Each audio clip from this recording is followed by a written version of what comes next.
A pronoun is a word that replaces a noun so that we don't need to refer to that noun by name. The noun that a pronoun replaces is called the antecedent, and it's important that the pronoun and antecedent agree in number. In other words, singular nouns must be replaced by singular pronouns, and plural nouns must be replaced by plural pronouns.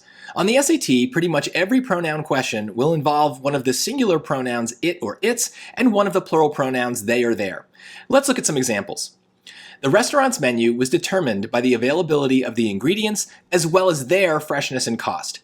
In this first example, we need the plural pronoun there because the blank is referring to the plural noun ingredients. Notice that there are other nouns in the sentence, many of which are singular, but those are distractions. If you're ever confused about the antecedent, place the different nouns in the blank to see which one makes the most sense with the rest of the sentence. Would it make sense to say that the menu is fresh? No, the items on the menu are fresh. Ingredients can be fresh. Ingredients can have a cost. That's how we know that the ingredients are the correct antecedent. In the second example, both it and they sound like they could be the right answer. Choice A would read, the team celebrated after it won the championship trophy for the first time in history. Now compare that to choice B. The team celebrated after they won the championship trophy for the first time in history. Both answers sound pretty good to me, which is why we can't rely on our instincts to solve pronoun questions on the SAT. We need to memorize the rules for singular and plural and apply them every time.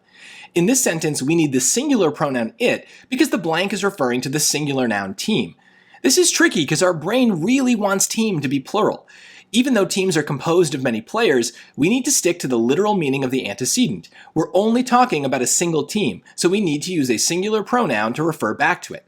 If we wanted to talk about the players, we would need to rewrite the sentence, which would also change the pronoun. The players celebrated after they won the championship.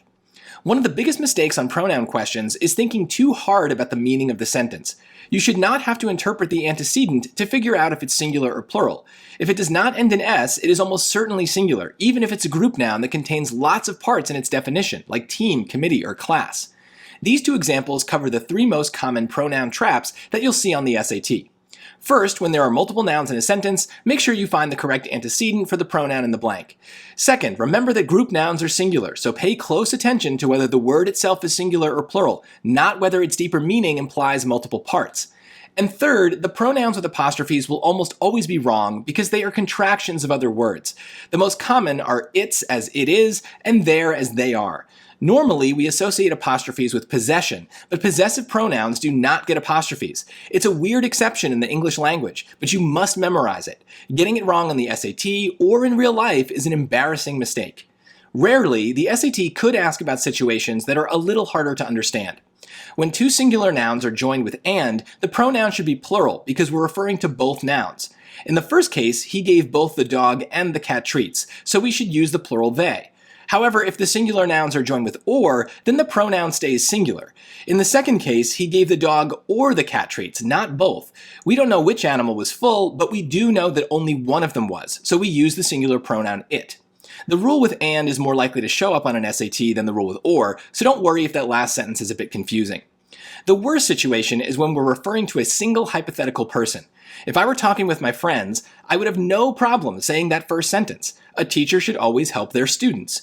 But that is grammatically incorrect. There is a plural pronoun, yet we are referring back to a single hypothetical teacher. It sounds much weirder to say a teacher should always help his or her students, but that's what the pronoun agreement rule requires. A singular teacher must be referred to with a singular pronoun.